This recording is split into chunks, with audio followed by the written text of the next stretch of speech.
gramy, akcja! Jest, leci! Embryo! Prądu jeszcze, chodź tu!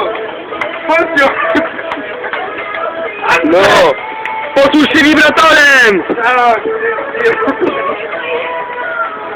Mama! Wibratorem go! Jedziesz, bracie, jak po maśle!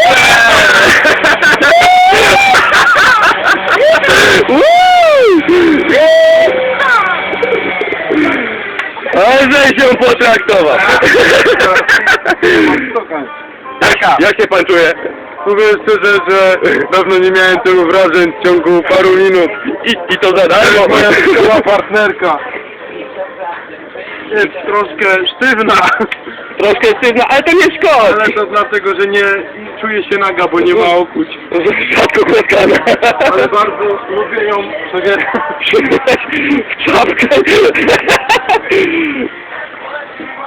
No.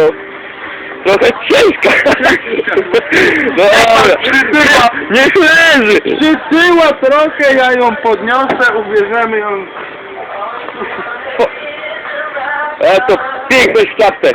Piękność czapce, ale to samo to jest bezpieczeństwo. Dlatego każdy na tym statku musi być bezpieczny. O. Na przykład. Moja kobieta jest bezpieczna. Twoja kobieta jest teraz zabezpieczona. A używasz gum chyba z papieru ściernego, co? Tak. Bierzemy od niej, bo ona zawsze ma. Korekcje Elite fioletowe. Fioletowe. Fioletowe, bo z denaturatu. Ma kwadratowy bios, ale Zawsze jakiś. zawsze. Dziękuję.